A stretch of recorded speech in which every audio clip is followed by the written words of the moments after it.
To the March 1 meeting of the Canaveral Port Commission. We'll start with the pledge. And I'll do it. I pledge allegiance to the flag of the United States of America and to the republic for which it stands, one nation, under God, indivisible, with liberty and justice for all.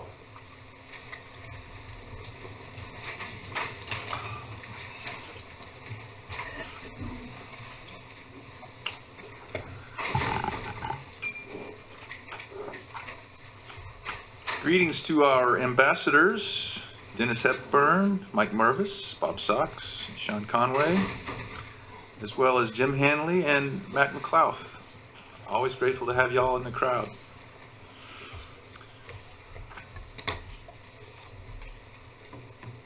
May I have a motion to approve our agenda? So moved, Mr. Chairman. Second. Okay. All in favor? Aye.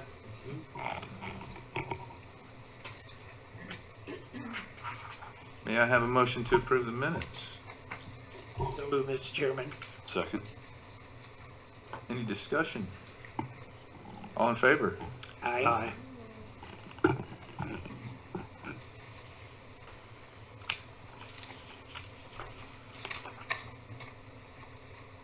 Amanda? Are you going to take over from here?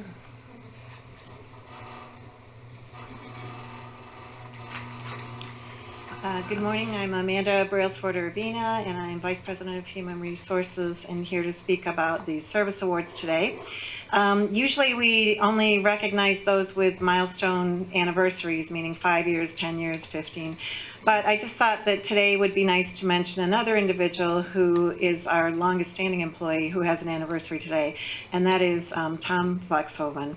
And he's in our engineering, and he is 38 years. He's watching us, and hopefully he will take our recognition of him with today. Thank you.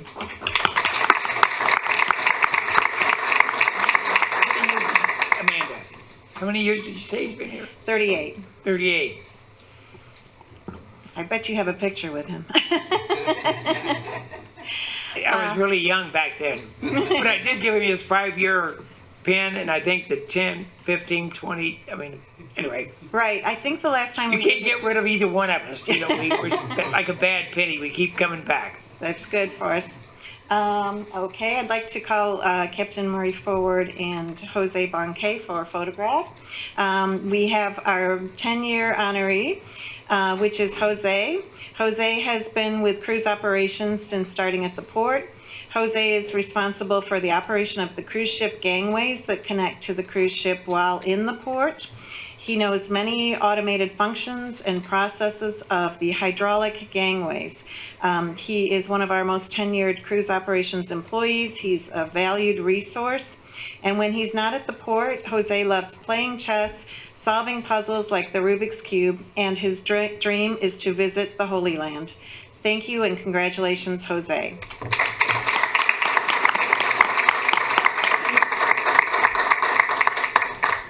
Our next honoree is a 15-year honoree, Quincy Diaz. Quincy became an Automation Controls Technician B in June 2022. He's responsible for the maintenance and repair of the gangways and automated equipment and systems. Before transferring to Automation Controls, Quincy was in skilled facilities trades holding an HVAC license. Quincy furthered his education while working full-time, and in 2021, he received an Associate of Science degree in Network Systems Technology and Network Support Technician certification from Eastern Florida State College. He has held a leadership position with the union here. His favorite hobbies are crafting, gardening, and reading. And spending a month in Japan is on Quincy's bucket list. Congratulations, Quincy.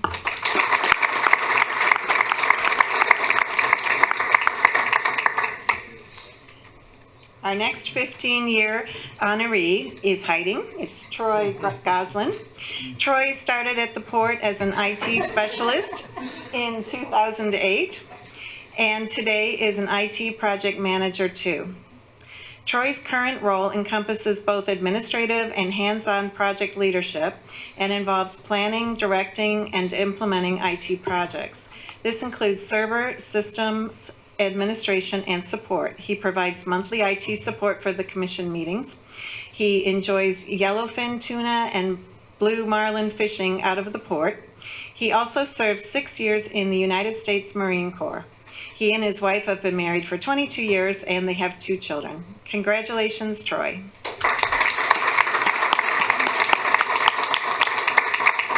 Thank you to all of our honorees.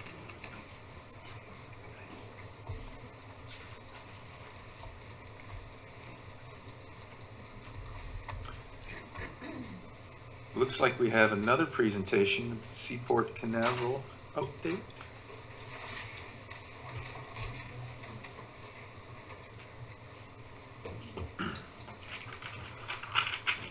Good morning, Commissioners. Morning. Thank you very much for the invitation today. My name is David Smith. I'm the General Manager of Seaport Canaveral, which is the oil terminal located on the north side. Construction started around 2009 and opened shortly after that, so more than 13 years in operation. And appreciate the opportunity to talk a little bit about Seaport Canaveral as well as VTTI, our parent company. So VTTI is one of the largest leading storage energy providers. Our headquarters is in Rotterdam. I'm going to show you a map of all the locations in the world that we do operate. Sort of a funny aside, you can see it's listed in cubic meters because of the fact that they haven't figured out that the metric system's never going to catch on. So in terms of barrels, it's 65 million barrels, and our facility itself is 2.8 million barrels. And so it's a privately held company. There was a short time where we were listed as an MLP, and since it's gone private again, and it's 3 large not institutional, but investors in the company. One is Vitol, who's probably the largest company you may have never heard of. It's the leading oil trading company in the world. They move about 8 million barrels of crude oil and products daily. They're also currently our only customer at the terminal, so they lease 100% of the storage as well. They're a 45% owner. IFM is the second investing group. It's $146 billion in institutional investment funds, pension funds based in Australia. For anybody that's familiar with the oil company Buckeye that was based in the United States, they used to be a shareholder. They ran into a similar problem a lot of the MLPs did, maybe about 5 or 6 years ago. IFM turned around and bought them for $6 billion in cash, and so they own that as well. But they're a 45% investor in VTTI. And then the third partner is ADNOC, the Abu Dhabi National Oil Company.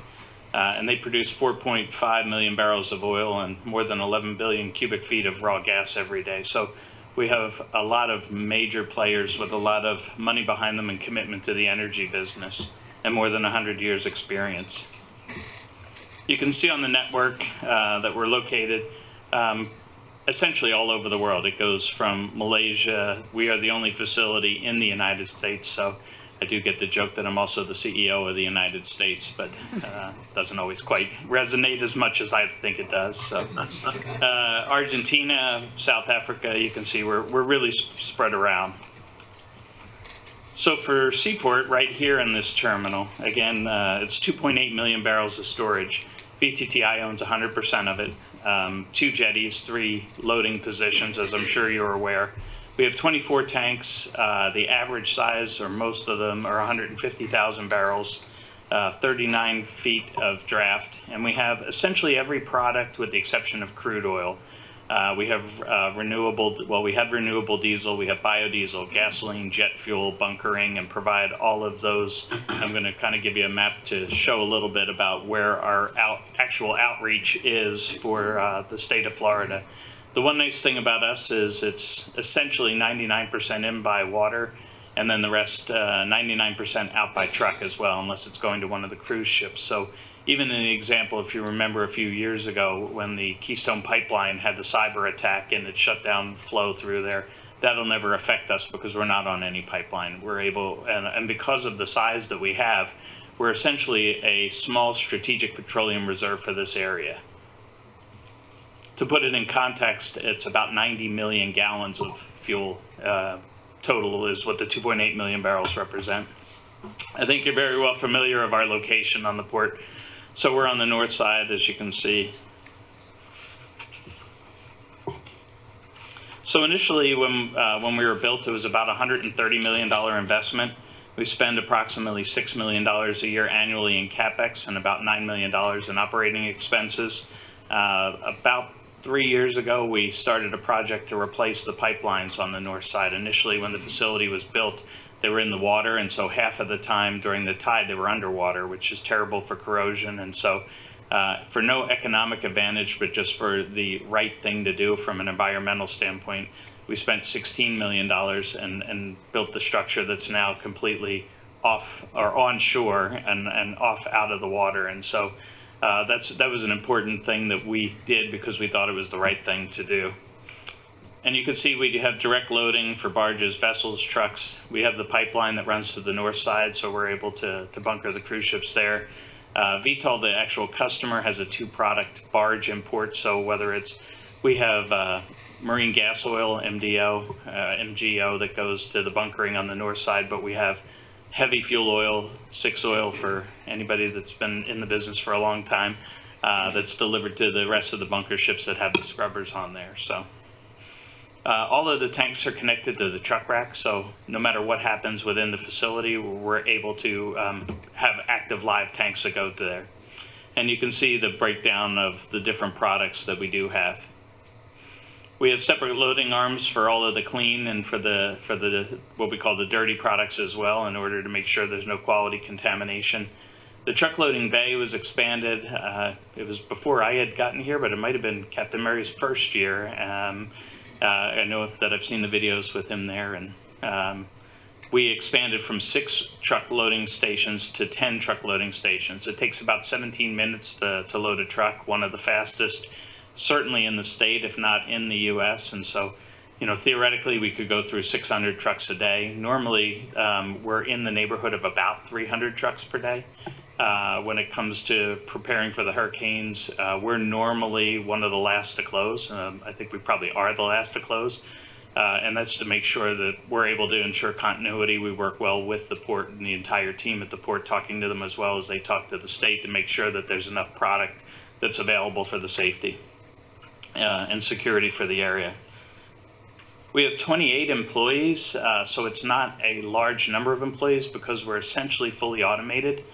One of the things that's not in here as well is our commitment to the environment. I mentioned the dockline project, but for example, we have solar panels on our office buildings and on our foam firehouse buildings. So our entire office building, not the entire terminal, is run by solar. If you ever take a ride out there as well, we have a small wind turbine, and I'm lucky enough to say I have an electric car, and so the electric car is powered by the wind turbine to charge it as well. So trying to be sustainable in an industry that's not necessarily known for that, but we've actually done it just because it's the right thing to do.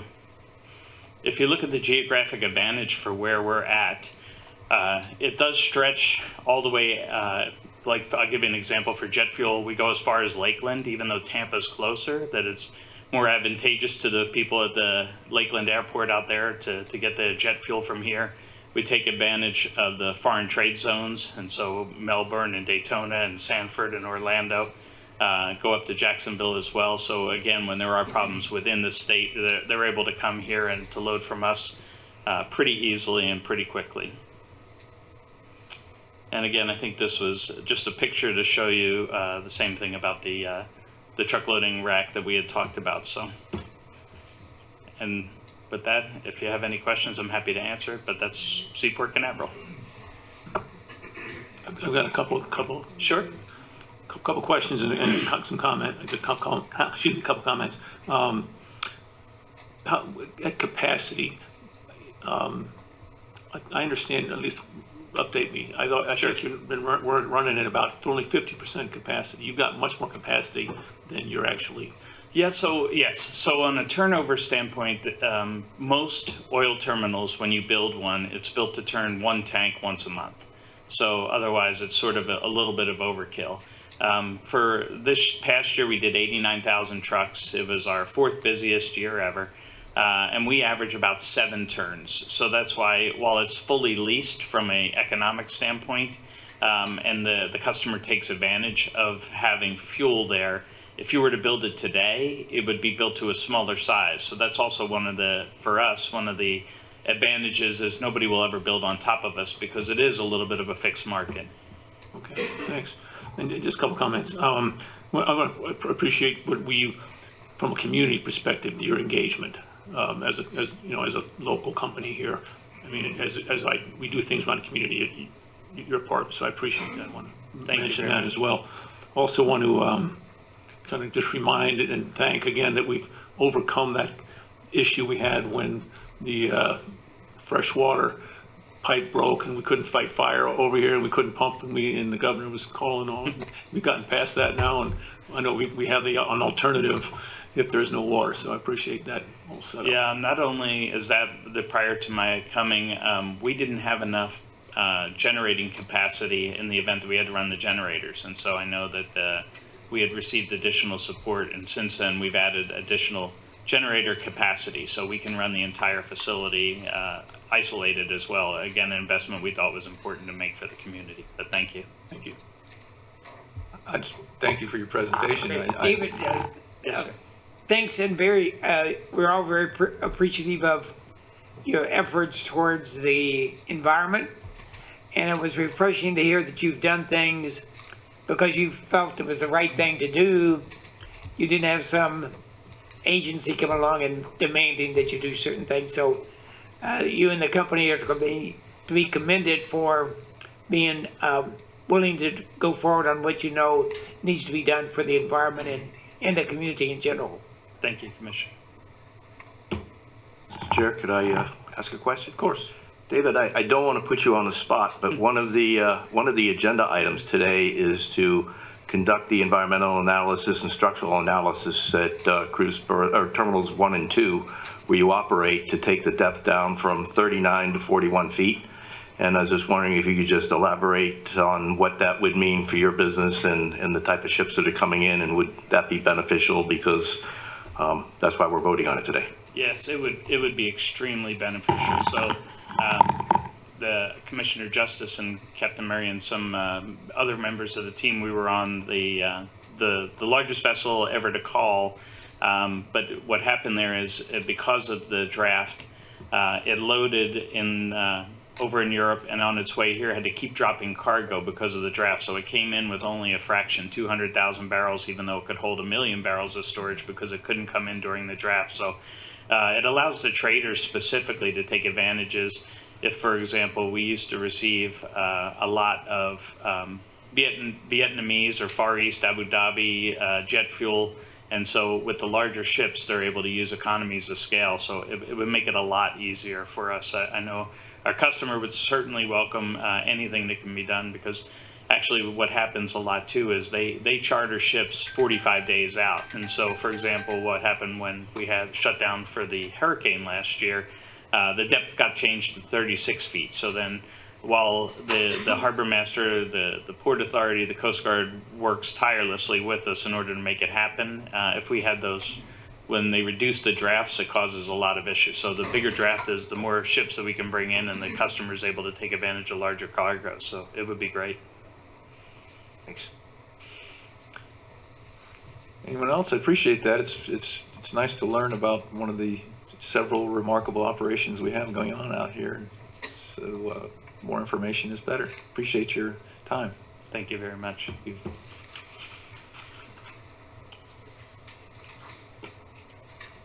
Now we have what sometimes can be a scary word, a presentation on audits, but I think it's all good news this go around. So, Mr. Poole.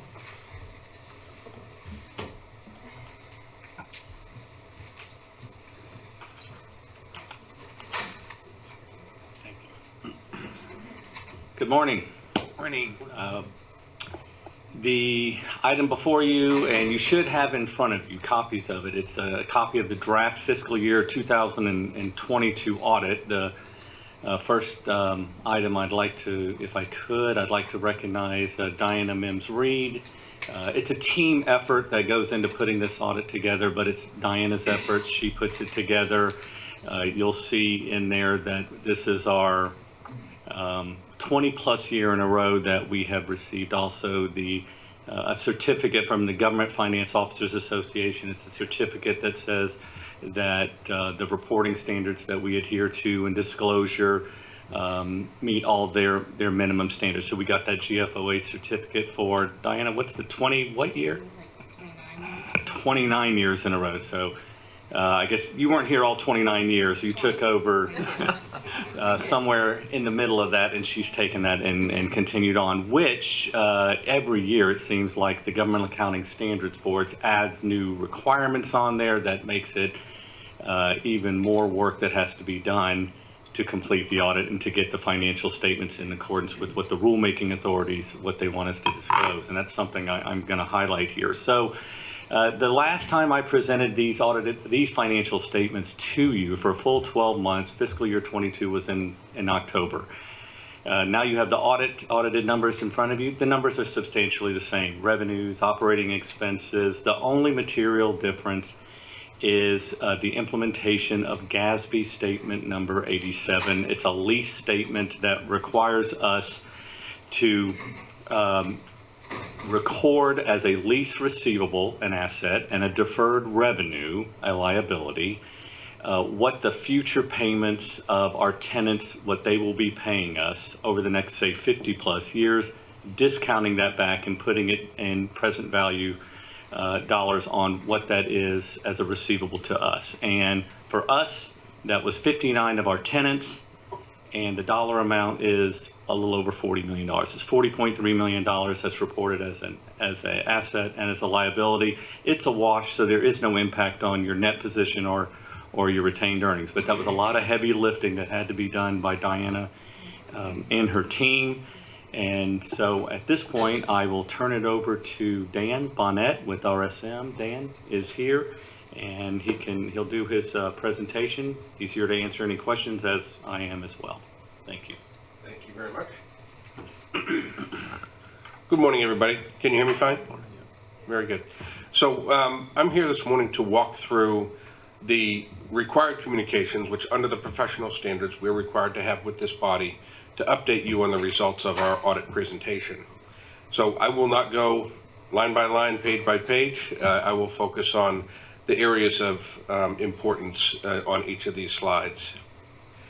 So at this point, we have substantially completed the audit of the financial statements as of and for the fiscal year ended September 30, 2022. Our audit was performed in accordance with generally accepted auditing standards, which are sort of the baseline that we operate under as a profession, but also generally accepted government auditing standards, often referred to as Yellow Book, which are additional requirements that we are required to adhere to because you receive and expend federal money. So that requires greater accountability of you as the grant recipient, but also as us, for us as the auditors.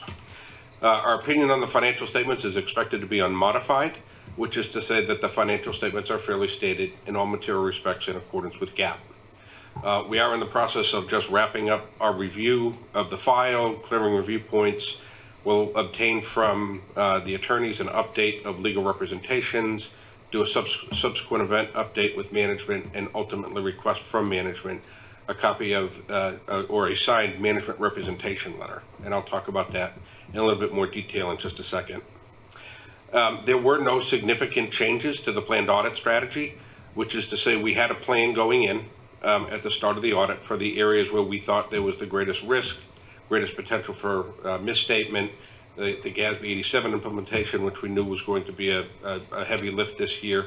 There were no changes to the audit plan throughout the execution of the audit, which is to say we didn't find anything that we didn't anticipate going in. There are significant risks that are inherent in the audit process. So under the professional standards, revenue recognition and management override of controls are deemed to be a significant risk for every audit. So that was something that we contemplated as part of the audit, as well as the implementation of 87, which again we'll talk about shortly. There were no adjustments that came out of the audit process and no uncorrected misstatements. If there were any, we would be required to share those with this committee. In addition, you'll see here on this next slide, there's a whole series of additional reports that we're required to issue for both federal and state compliance. At this point, again, we have substantially completed our audit of the federal and state grant programs. There are no matters that we've identified that represent findings or deficiencies or material weaknesses in internal controls. This is the first part of required communications. I've talked about a few of these. There are certain circumstances where, under general accepted accounting principles, management has different options in how they can implement a particular standard. In those circumstances, we're required to share with you what those options both look like, what management did adopt, and what the other option might look like. There were no such circumstances to share with you. I think the important thing in this next bullet relative to GASB 87, so Mike talked about the $40 million that was added to your balance sheet, which is, it's just a gross up. But there's also about $1 billion in additional leases, which under GASB 87 are considered regulated leases. So they actually are excluded from the scope. So management had to undertake the exercise of looking at every lease agreement that the authority has entered into, first trying to ascertain which of those are considered regulated leases and those that ultimately then need to fall out and be reported. So to say it was a heavy lift is a pretty dramatic understatement. And it's sad that, you know, from a financial statement perspective, it's just a balance sheet gross up, so it hides all of the effort of management in having to go through that exercise. I'm not aware of any significant accounting policies that are unusual or controversial, nor were there any significant or unusual transactions during the year. The next couple of slides I won't go through in detail, but there are estimates that are embedded in your financial statements. So not every number is hard and fast, like cash is cash, right? It's a hard number, you know what it is. A fixed asset is a fixed asset, you know what the cost of that is. But for an example, allowance for your receivables that might ultimately be uncollectible, or the estimated useful life that you've applied to your assets. So those are management estimates that drive the numbers that are in the financial statements. As part of the audit process, we will look at those estimates to determine, first and foremost, is the methodology that management employed, is it reasonable? Does it make sense? Is it consistent with an industry standard? But more importantly, year over year, an estimate by definition is a range, right? So if management has always been in the middle of the range, and then one year we find them move up the ladder or move down the ladder, that's sort of a red flag for us, where we try to understand, you know, is there a particular reason you did this? Is there a debt covenant you're trying to protect? Or, you know, there were no such circumstances. We found management's estimates to be reasonable and consistently applied year over year. There is an emphasis of a matter paragraph that was added to the opinion this year. The only reason this paragraph is added is because there's a $40 million change in your balance sheet. Effectively lets the reader know that this happened. Our opinion is not modified with respect to that particular issue. The next couple of slides are provided for your information. I won't talk to them, but these are the paragraphs that are required to be in your opinion by virtue of the fact that you have other supplementary information in addition to the basic financial statements. Again, I won't read through those in detail. I did at the outset talk about the fact that there were no past or posted adjustments. We did work with management relative to the implementation of GASB 87, identified a couple of issues in our conversations with them, but ultimately management recorded all of the entries related to the implementation of that lease standard. Probably the most important thing for you to understand when you look at these financial statements and you compare them to prior year is your financial statement opinion has gone from 2 pages to at least 3. And when you issued your ACFR at the end of March, that opinion is now 4 paragraphs. I'm sorry, 4 pages. And this has nothing to do with the authority. It's the AICPA. In their infinite wisdom, they concluded that the language that has historically been included in the auditor's opinion is not sufficiently transparent for the readers to understand the roles and responsibilities of the auditor and those of management. So they've dramatically expanded the language. The only good news is the opinion has been moved from the last paragraph to the first, so you don't have to read anything beyond the first paragraph. But it is a dramatic change, so I didn't want anybody to think that there was anything nefarious or that was indicative of any problems or issues with your financial statements. The slide here, I will just summarize to say we received full cooperation from management throughout the entire process. We had no disagreements with management throughout the audit process. We received full access to every record, every individual, everything we asked for, we had complete and full access to. We're also not aware of any circumstances where management asked us a question, we gave them an answer. They didn't like the answer, so they picked up the phone and tried to get a different answer from somebody else. That would be a form of opinion shopping that we would be required to share with this committee. And again, there were no such circumstances, so just to be clear. This is talking again about both the federal and state single audits.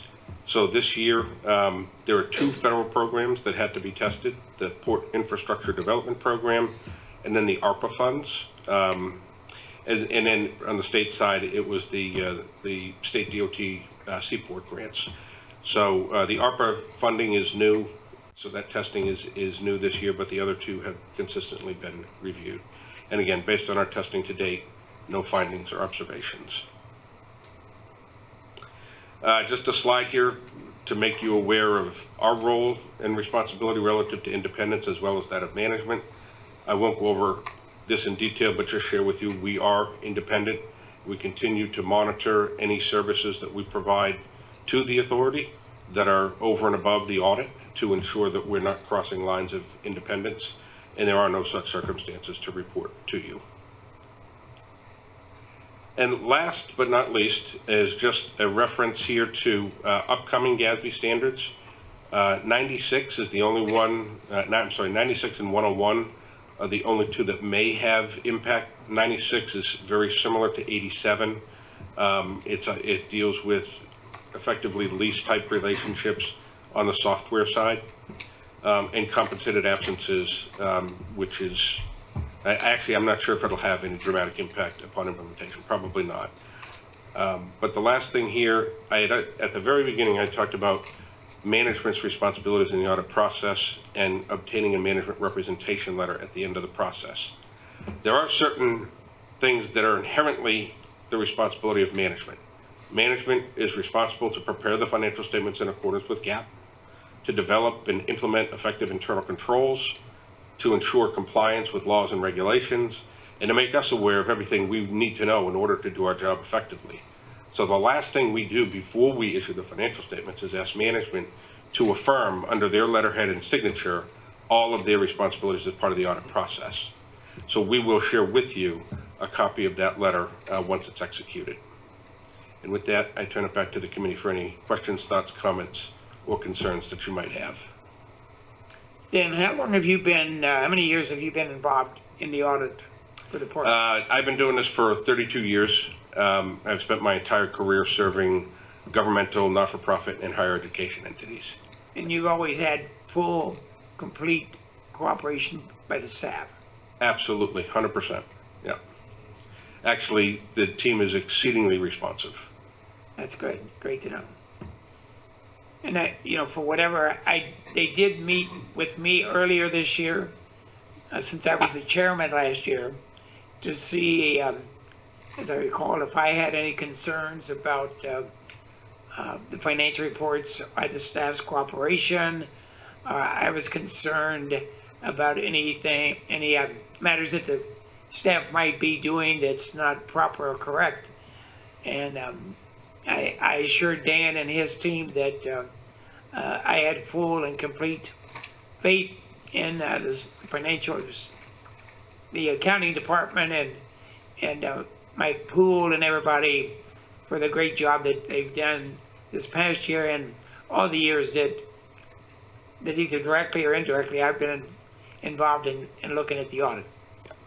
And I commend you and your staff for the job that you've done. Thank you. I had a question, just if you go back to the one thing that was new this year, and it was a big deal, it was a whole lot of money, was the ARPA cycle. And you said that if there's anywhere it's going to be, could be us, because it's just new. Yeah. To underscore again, the fact that they did a great job as far as knowing what the requirements were and meeting the requirements.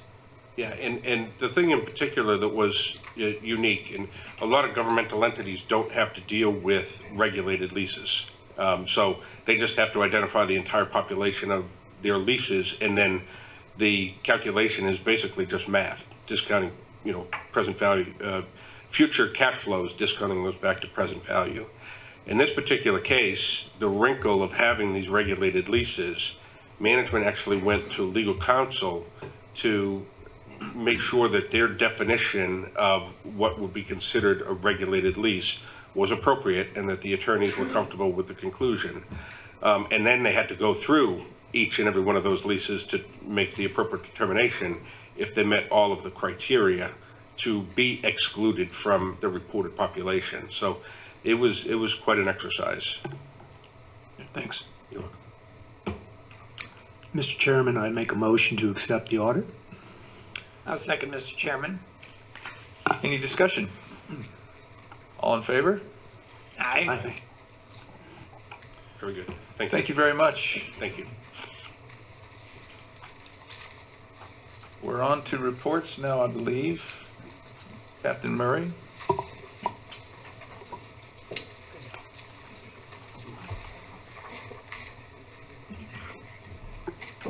Good morning. Before I start my report, I'm going to ask Amanda to come up. We have another presentation that we failed to do earlier.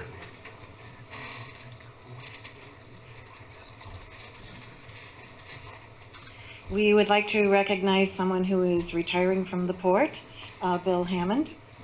Bill Hammond is our chief building official. He started at the port on July 29, 2010.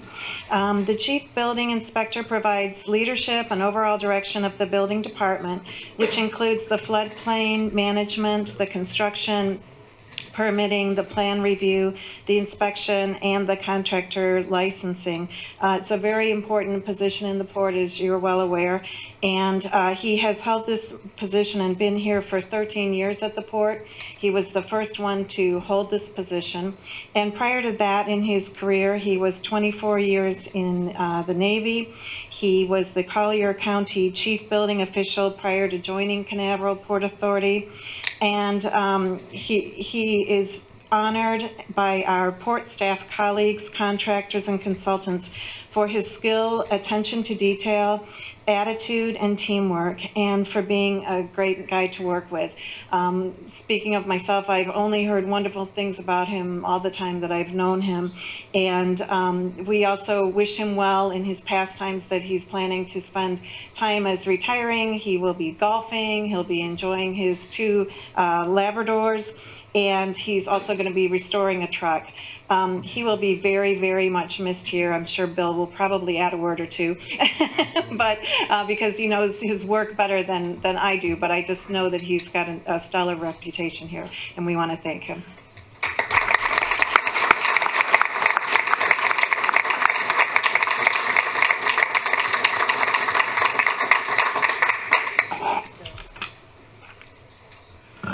That was great. Thank you. Okay, we'll jump into my report now. Good morning. First off, there's a logo that I think a lot of you have seen many times over the last several years, but it's changed a little bit. We had a very good year last year, considering it was a rebuilding year from COVID, and we had some things that maybe aren't remembered, but we had some delayed vessels that didn't show up on time. We had one vessel with one brand that was supposed to be starting in October, didn't start until January. We had another ship that was about 6 weeks late come to the party, and we missed the sailings because the ship it was replacing were sent to another location to the south. And then we had one ship that had a casualty, and it was out of service for about 7 weeks. So despite all of that adversity, we still edged out our numbers last year, and for the first time, we were the busiest port. Our job now is to try and retain that, and that's a bigger challenge. It's always harder to win the World Series a second time. So, going forward, we have continued priority, and this is the way we did it and the way we'll continue to operate a high-quality guest experience and cruise line partner satisfaction. We see a problem, we try to fix it right away. I highlighted something last month on a parking situation we had at Cruise Terminal 10. Since then, we fixed it 100%. And all of the folks for One Brand that go into that terminal now will be paying a parking on arrival instead of on departure. It's a more manual process for us, but it fixed the situation, and we had immediate customer satisfaction with repeat customers that were at the gate, and they said, "This is new." We said, "Well, when you get off the ship now, you just leave," and they were elated. So the change was immediately noticed, and that's a positive thing. We also have numerous interdepartmental operational meetings for continuous improvement, short and long-term planning, prior to every major busy time that we can forecast, which we can forecast quite accurately these days. We get everybody in, have a all-hands meeting and make sure that we are prepared and had contingencies if something goes wrong, because something always goes wrong and we have to react quickly. And we bring all our partners together and our office team that's involved in these processes and make sure we do it right. We also have continued coordination with FDOT and BCSO for high traffic volumes on roadways. That includes getting signs updated. If there's any kind of a backup down to 528, we want those signs to alert people so that they know there's a delay up ahead. And we also use social media greatly to our effort to push out our messages. So let's go by the numbers. Through January, we had 320 cruise ship calls, 2.2 multi-day passengers. That's over 4 months, 2.2 million. Independence of the Seas returned from dry dock. She was not here for the month of January, and the Mariner replaced her. The Mariner has since departed for dry dock on February 18th. We return on April 1st. So we're down one ship in the Royal Caribbean fleet due to dry docks, regulatory dry docks. We have to do them at certain times and when the docks are available. And most of the ships have to go to Europe now for dry docking. So it's different. They used to have a facility in the Bahamas, but that hasn't been operational since a hurricane several years back. We're also transitioning to spring sailing season. All of our brands will have change-outs come the spring. We have a couple of ships leaving for the summer, and we've got a swap out with MSC. The Seaside will be in, and the Meraviglia is going to New York. Meraviglia will still visit us weekly as she comes in for provisioning calls. So the ship's leaving but not leaving. We had the FCCA, Florida Caribbean Cruise Association Summit. David attended that, one-on-one meetings with cruise line execs, and the general feeling in the industry is it's strong. This is going to be a very strong year, and overall we're fully expecting everyone, all the Florida port numbers to exceed the 2019 levels. Cruising has come back, a lot of pent-up demand, and a lot of newer ships, bigger ships on the berth now. So it's an exciting time in the industry. This just gives you an idea of our monthly passenger movements. We're going to track this and show you every month now. You can see the cyclical nature of the peaks in the summer and the peaks in the spring season around March, April, and of course the peak around the holidays. But as you can see, since January of 22, that was the Omicron month in January, and you can see how our numbers have changed since then. January 23, January is traditionally a month where numbers fall off after the Christmas holidays, where all the kids are out of school and people try to get their cruises in over about a 2-week period during the holidays. So that's pretty high numbers for January on when you compare particularly to last year, or even our November numbers. It's higher than November, which is quite strong for us. On the cargo side, 186 ship calls, revenue is 5.6 million. Our tonnage is at 2.5 million tons already. Our team also attended a NAF FTZ, North American Foreign Trade Zone seminar, and the Tampa Steel Conference. You'd say, why steel? We don't import or export steel, but we find out a lot at the Steel Conference about what steel trends are in pricing, and with the amount of construction that we do and steel purchases that we do, we find that it's a very valuable seminar just to get a feel for what's going on in the industry. We have record volumes of lumber on port. I say that every meeting, but you can see from that video, we've got lumber in places now we've never had lumber before, and both of our terminal operators are at capacity with lumber imports. So they're working very hard to clear the backlogs. We've had some issues just this past month with ships coming to Port Canaveral that were not able to come in alongside the berth because there was too much lumber on the dock and it presented a public safety issue. We had to get the lumber cleared first. Yes, sir. Quick question. In the free trade zone world, are we optimizing, or is there more opportunity, or I know we've taken more opportunity recently, but is there still more? Where do we fit in that spectrum? There's some opportunities. You've seen what's happened down in Melbourne's now using the fuel. We've got the folks up in Titusville that are making the outboard motors. One of the things in our foreign trade zone is this specific to Brevard County, and there's options for us to expand that footprint, and we're talking about that now. That's all part of the charter review process. It's in there, so that's something that we want to address, because there may be other opportunities, particularly to the south. Volusia County has their own foreign trade zone, but Indian River County does not. So there may be some opportunity there. And the way it works is, Orlando's got a different zone, but the two zones connect, and that's how we work that out. One of the things we're going to follow up after listening to David's session here about Lakeland Airport. I don't know if any of those flights are international, but there could be some FTC business there that we might want to take a look at. So to answer your question, yes, there are other opportunities. Thanks. Okay. We're also continuing to work with our cargo tenants to address expansion requests. Our two main terminal operators are really busy right now, and both of them would like to expand. We also have had the expansion with Hanson. We're a busy port. Really busy port right now, so we're really pleased with that, and we hope to continue on this cargo surge that we've had, and so far it hasn't shown any signs of letting up, despite what you hear in the economy. Communications update, social media, national media coverage, busiest cruise port in the world. That got out, 135,000 people reached in 5 days. We had local and national media, over 90 million reached.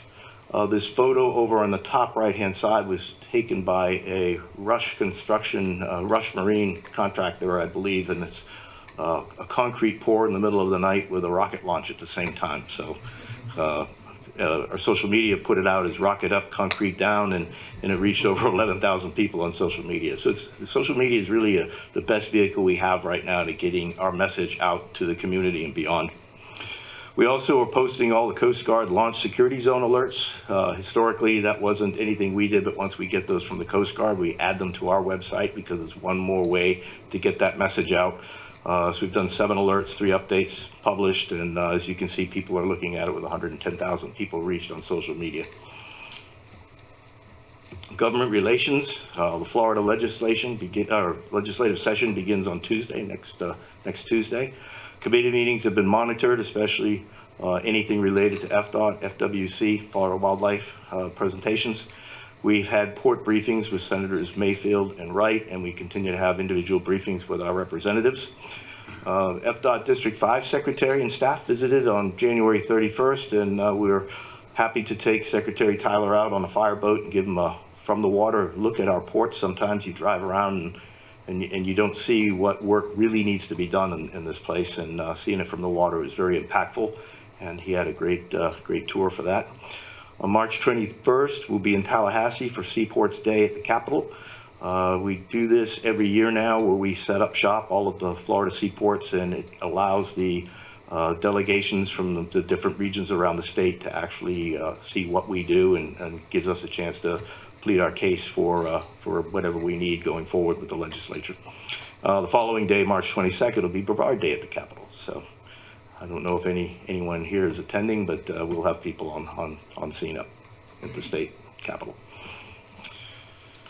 More on government relations. We hosted the first annual Port District Mayor's Breakfast on February 16th. I want to thank Commissioner Lloyd for joining us for that.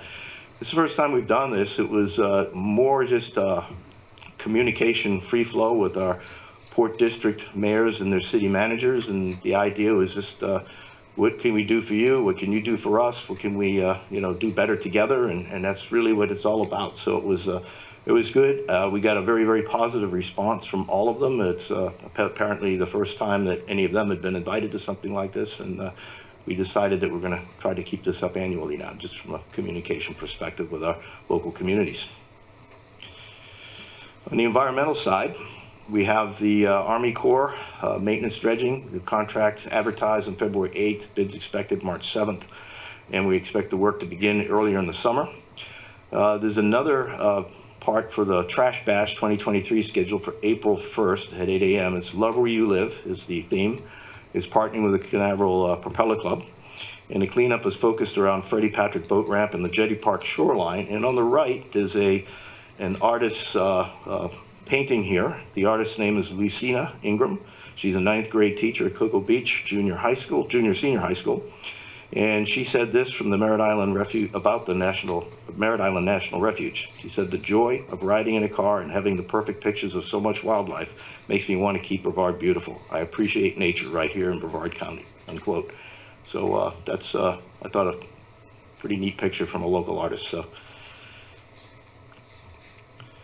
public safety, we hosted the Massachusetts Maritime Cadets on January 30th for LNG firefighting overview. This is not the group of interns, but a whole different group from the academy that came down for emergency. They're all emergency management students. They had a port briefing and a live burn at Canaveral Fire Rescue. What live burn means, a live burn of liquefied natural gas. So they get to experience that. We also have the Coast Guard 5-year update to our facility security plan. That's been completed, and we passed that. Reinstated our Port Canaveral Harbor Safety Committee. The Harbor Safety Committee was abandoned.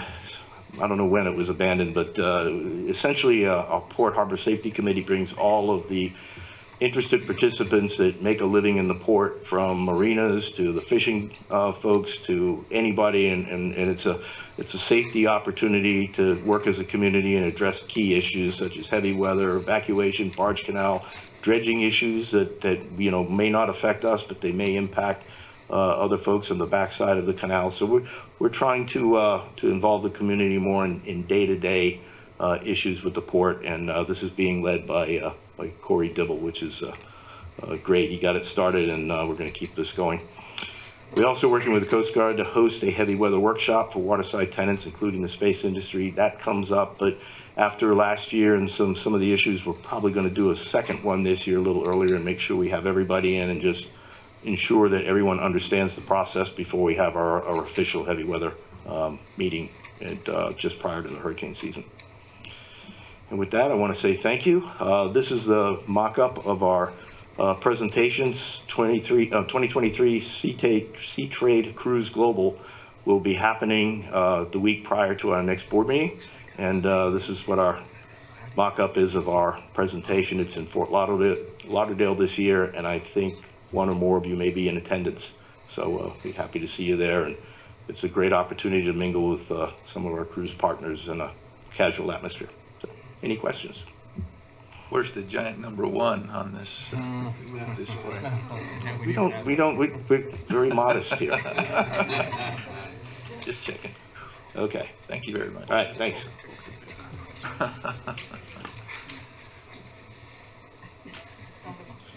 Mr. Poole, up to give us some more good news?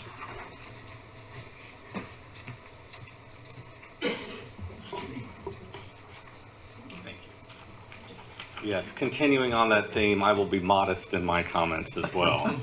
I have to kind of check it because the first 4 months of the year we're actually, doing very well. So I'll try to temper the enthusiasm a little bit, but that's my nature. I'm a finance guy. I'm an accountant, so I'm conservative. So we have the 4 months worth of numbers in front of you here. I always give you on this first slide a recap. So 4 months into the year, so we're a third of the way through our fiscal year. The last presentation I gave in January, I reported on the first quarter results, right? The first 3 months. So here we are a third of the way through our year.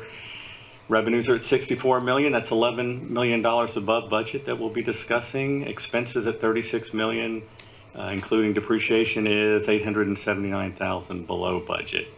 And why is this? What are the major items here? So it's cruise, that's $10 million above budget, and cargo, that's about $1 million above budget. Why is cruise $10 million above budget. The cruise fees it's split equally, $5 million, and our parking revenues are $5 million above budget. Why?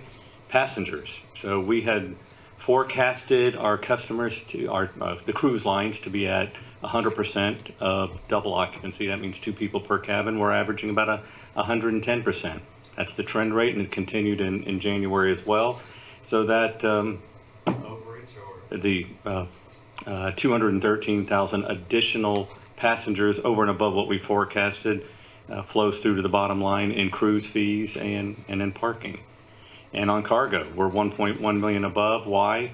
Well, we have 253,000 more tons than we originally forecasted in our budget that we will be discussing. So this is very similar to the first quarter report.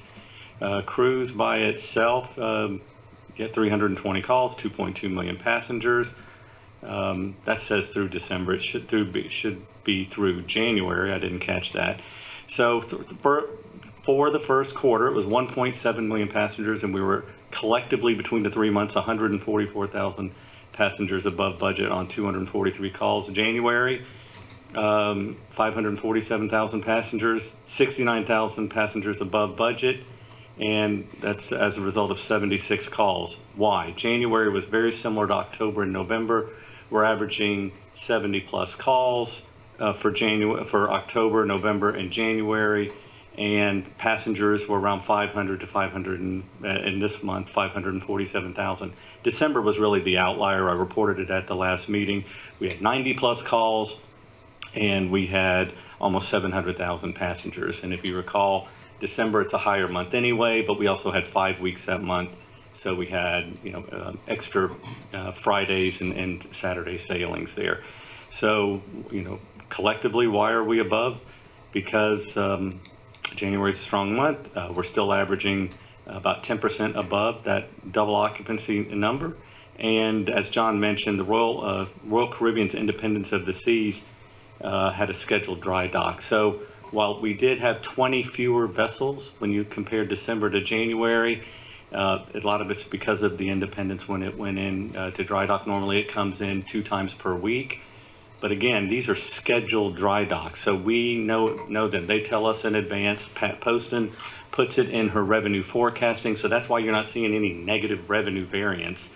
A couple of years ago, I remember like in 2018, we had an unscheduled dry docking for one of our ships, but here they let us know in advance. We planned for it. We planned for the Mariner also being out. So as you know, the Independence returned here a couple of weeks ago, but that's why we're down for the month of January. And here you see that month by month, 500,000, almost averaging, peaking up to almost 700,000 in December. January returns back to the first couple of months of the year. There's that we're over by 10%. This is just in a bar graph. We budgeted 2 million, we're at 2.2 million. This is very close to pre-pandemic levels. For several years in a row, starting FY19 and prior, we were always averaging 110%, if not higher than that on some of our lines. Going to cargo at 7 million, we budgeted 5.9 million. That's $1 million over budget. That 2.5 million tons that we've brought across our docks is 23% above prior year. Fuel, limestone, granite, lumber, slag, the top 5 are all still producing strongly. For the month itself, I just wanted to note on there, this is especially with David being in the audience, but also John hit on it. It's 16 fuel ships in the month of January, 7 lumber ships, almost 2 per week. So it's, it's really booming out there. On leases, which is leases, recreation, and our miscellaneous revenues, they're all at or above budget, so very strong. This is for the month of January just by itself. You see we were $3 million above budget, half of it cruise at 1.5 million. The other half of the positive variance there is spread amongst the other revenue segments there. And then collectively, we budgeted 52 million. We have 64. We're over budget, ahead of forecast by 11.7 million, a third of the way through our year. On expenses, here's the 878,000. That's representative of the 13 departments plus depreciation. We only have 1 department that is above budget that we're monitoring, and that's a direct result of the higher passenger activity, higher parking activity in our garages. That's higher credit card processing fees than we originally forecasted, shuttle services, and some other fees in there as well. So we're monitoring it. We will be over at the end of the year when we do our recap. And if the other 12 departments can't absorb that overage, we will come to the board in October and ask for a budget amendment. You've delegated to John the ability to move monies between departments, but if we exceed the total budget that we asked for, I think it's like 57 million, we go over that, we need to come to the board for approval. So if we need to, we'll do that in the October timeframe. And this is just a recap. Our revenues at 64 million, operating expenses at 36, produces a positive operating income of $28 million, non-op revenues, which is investment income plus those ARPA funds that will be fully received out in this fiscal year. This will be the third and final year we're receiving those federal American Rescue Plan Act dollars. That's $8 million in the current 4 months into our year. Non-operating expenses is interest related to our debt, which produces a positive $32 million that gets reinvested into our capital program. You know, the capital budget you approved this year was $76 million.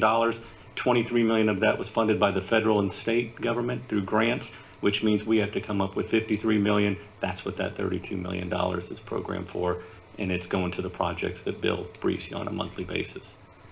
Mr. Chairman, that's my report. We have the income statement in your package. You also have, I call it a balance sheet, but it's in governmental world, it's called a statement of net position. If there's any questions on that or anything else, I'm here to answer them. Mike, knowing in advance what the cruise lines are expecting in the next 2 or 3 months, I'm sure, well, I'm not sure. They give you advance or notice what they're anticipating in the next several months, passenger-wise. Does any of that information give you all any reason to increase the staff needs in the near future? Yes, to answer it succinctly. Yeah, and we actually have done that in the last couple of months. We've been adding some more line handlers, right? We tie down the ships. That's one of the services that we provide. And there's other operations folks out there related to cruise specifically that we have brought in over and above what we were doing at this time last year. John, do you want to? Yeah, so cruise operations personnel that assist with parking ups and the ground transportation, and the other area that we continually we have some jobs that are permanently posted because there's a turnover in that group, and it's hard to find people like the technical folks that manage our gangways and keep them operable. And you know, these gangways, if we're a 6 million passenger port, each gangway is moving 500,000 passengers a year. It's a lot of people going over those bridges. So it's the kind of thing that if you want to keep them operable and looking good and available, you got to put people against them. So like I say, we've got some jobs that are almost permanently posted right now just because, like cruise ops, it's an outside job. Some people don't want to be working outside in the summer, and it's a hard group to keep at capacity. So. But yeah, that's a great point. I forgot to mention that. John recommended that we stand up an additional dedicated team of employees for, we call them our automation techs, but they maintain the passenger boarding bridges. And so they're just being used so much more than they had been previously. We're trying to stay ahead of it from a preventive maintenance standpoint. So yeah, so there's an additional like 4 employees related to that as well. With the great financial position we're in now and in the future, can we assume that the audit this coming year will be as good, if not better, than what we've had in the past? Yeah, again, being easier. Being modest, you know, we're going to continue. Yeah, Diana, I have all the confidence in the world that her team will step up to the plate like they've done in previous years. Great. Anything else, Mr. Chairman? Thank you, Mike. Can I ask for an acceptance? Where's my treasurer? Right here. Mr. Justice. Approved. Commissioner Justice. Yes. Acceptance. Of the financial memo statistical report, aging report, list of bills. So moved. Do I have a second? Second. Any discussion? All in favor? Aye. Aye. And then also to move to approve the list of disposals, legal bills, and commissioner minor expenses for January 23. Second? Any discussion? All in favor? Aye. Thank you. Thank you. Mr. Crow.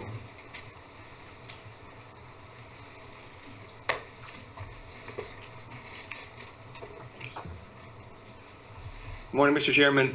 Morning, Commissioners. Just want to take a moment to once again honor Bill Hammond, who is retiring tomorrow is his last day. I know he's no longer in the room.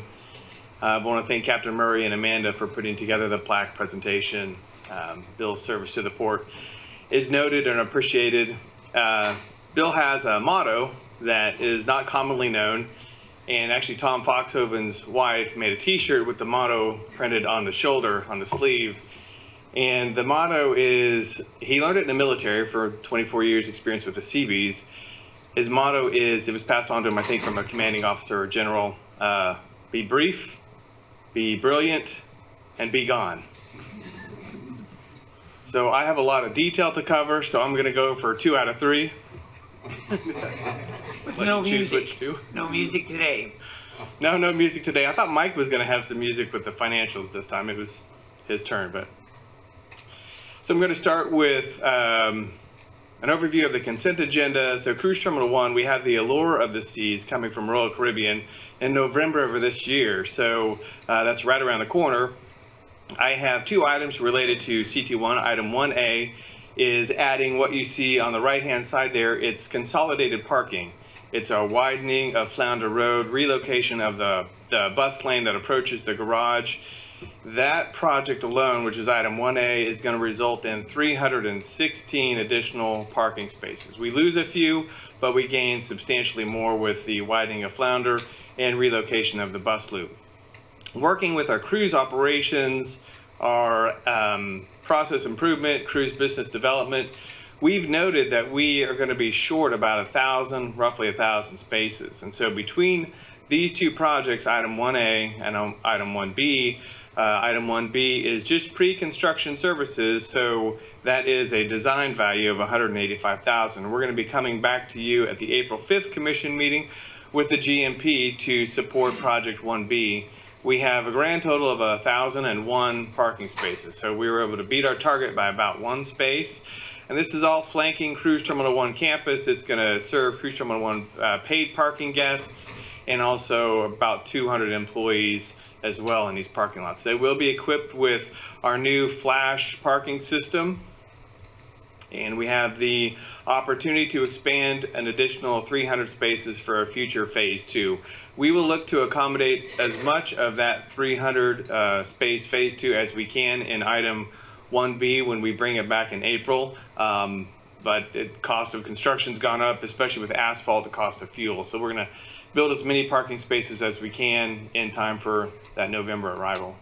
Bill, how much additional revenue would those 316 spaces produce roughly? I have not done the math on that, I apologize, but it's $17 a day for a net 800 spaces. That's a substantial amount. We usually get payback on our surface parking facilities within a few years, and garages certainly within 7 to 8 years. The beauty of doing surface parking is cost as compared to structured parking. When we built the garage for CT8 back in 2019, we paid about $17,000 per space for structured parking. Historically, and this is predominantly based on pre-pandemic numbers, we were about $6,000 a space, about 30% of that cost for surface parking. So this is the smart play. We have the space. It's a much quicker construction project on the surface parking. I wanted to point out that this illustrates staff being both proactive and reactive in 2 ways, because you're anticipating a larger ship requiring this parking coming, and also tweaking the whole parking payment process. So well done, everyone. I'd like to publicly also make the comment that, as always, there's no wall around this port, and the requirement for parking, while what we're meeting it, because we're being actually gridlocked because we don't have it, but the local community who also provides parking, they're having the same, they're growing as well. I mean, the demand is there across the board, and we work, I know, I just want to point out again how closely we work with our partners on this issue. Thank you for those comments. They mean a lot, and I can tell you that the team is very collaborative. We make sure that we bring all the stakeholders to the table, ground transportation, cruise ops, cruise business development, to make sure, one, we get the right number of target spaces, and then two, it's blended during construction with an active terminal, which certainly will be a challenge. So we're grateful for our continuing services contractors, partners noted there on items 1A and 1B. Thank you. Next project, also related to parking, also related to this system change out from the current system to the new flash parking system. This project focuses on cruise terminal number 10. This is item 1C, and it has two basic parts. The first part is what you see noted here, highlighted in that red box. That is what will be the pay on entry station for cruise terminal 10 garage. What we're going to do is pay on entry typically will cause more queuing of vehicles. It is a very fast system, so the processing time is quick. However, we do need to provide queuing for roughly 60 plus vehicles, and we're doing that through the expanded turn lanes that you see highlighted right here. The other part of this project is the flash system changeout, and I want to highlight a few key features of the flash system. It really does drive a lot of unseen and buried infrastructure as far as conduit, low voltage, IT, back of house systems. What we are going to equip these pay lanes, and there are currently 4 in the garage on the way in, and there are 4 on the way out. We will be treating both of these areas with the same appurtenances. We have license plate readers that will take a shot of the license plate behind the vehicle as it is sitting over the magnetic loop next to the pay kiosk or the ticket kiosk. And then we also have a SunPass toll gantry. So we'll have the ability to use SunPass tolling for paying into our garages. At Captain Murray's wise request, we're evaluating, is 4 lanes enough? Do we need to have a dedicated SunPass lane, perhaps a 5th lane? So that answer will be asked and answered very quickly, assuming approval of this item 1C today. Any questions? Next item is not an agenda item, but I wanted to give you a brief update on Terminal 10 canopy design. All of the highlighted areas, both blue and green, are existing canopies there today. What is shown in green will remain. That is a higher grade membrane style canopy, and it has held up well over the years. Everything that you see in blue is in a state of disrepair and needs to be replaced. We have coordinated the design with our key stakeholders, ILA, Ceres, cruise lines, cruise operations, and we have benefited from those discussions. We're actually adding a few key features to the canopy. This is a bus loop right here outside, just west of Terminal 10. We're extending that canopy design by about 10 feet. Everything that you see shaded in gray on your screen is actually structure that's existing that will be reused, repainted. And then down below, this is the POV drop-off that's in the surface lot across the street from Terminal 10. Similarly, we're extending that canopy. So it's a very beneficial discussion with external and internal stakeholders. Moving on to item 1D. This is a lighting system change out to more efficient lights at North Cargo Berths 5 and 6. This is North Cargo Berth 5 and this is 6, and this Uplands 20 acres is roughly the area held by GTUSA. These lights were installed in 2015. Their control systems and fixtures have been discontinued. In the world of LED lighting, things do change fast. One benefit I want to point out going with the new Musco system is that all of the poles that you see highlighted with the red circle will go away. We have 15 poles that will post installation no longer hold light fixtures. Those that aren't circled in red are the 12 poles that will remain. Currently we have 27 poles, so it is a much more efficient system. And slowly over time, we'll work with our tenant, with our IT group, and public safety and security to slowly migrate security cameras, wireless access points that may be currently mounted to those poles that could be removed to poles that will remain. So it will really clear up a lot of overhead obstructions for the swinging of spent boosters and other heavy cargo that our crane might use. It's really going to make a huge improvement to that area. In addition to that, we'll have 7 new pole top LED assemblies. Those are the berth facing assemblies for operational lighting. And then we'll have 66 LED assemblies that will be mounted on the remaining poles, actually spread throughout all 12 poles. Comes with a 10-year warranty, and Musco has an incredible warranty. It includes parts, labor, and equipment to install. So they will mobilize their own lift. There won't be a need to borrow the port's lift anymore, which is good. And Musco also has a state-of-the-art remote sensing system. They will know that we have a light out before even we have the ability to observe it. And then they'll log a work ticket and make preparations to respond. So we're really enthusiastic about this change out of this system, and specifically the controls, the back-of-house controls that come along with it. Bill, is that lighting system used throughout the port, or will be? Yeah. This isn't the first time we've used it. We've had great success with the Musco contract, and also a part of Item 1D is a piggyback agreement on a publicly bid contract to make use of their pricing, and we've had it on North Cargo Berth 8. It's currently being installed on North Cargo Berth 3, and it is a system that's in the plans of North Cargo Berth 4. So we also benefit from similar spare parts, the same system repeated multiple locations around the port. Terminal 6, changing to the north side cruise, we have the Carnival Vista arriving again in November. So that is right around the corner. We have an agenda item that will address existing doors. So you see that photo in front of you.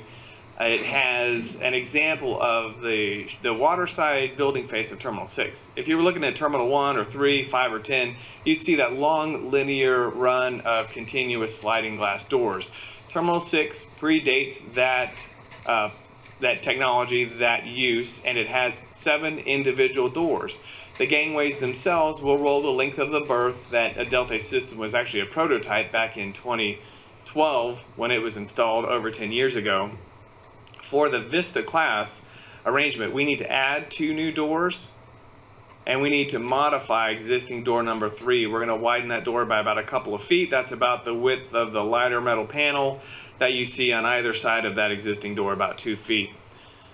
That's what we need to do to the building. In addition, we're going to be completing a new communications IT home run from the data centers in the building all the way to the shipside cabin. The other part of this project is Adelte. Adelte is the OEM manufacturer of the passenger boarding bridges themselves. You see them right there. I want to highlight what we call the existing ship-side cabins. It's got a building side and a ship-side cabin. That's what you see right there. They are not protected against the elements. They are wide open. Unlike our new bridges, Terminal 3, Terminal 8, they have weather protection installed from the factory. So the second part of this project, Part B, is to modify these ship-side cabins.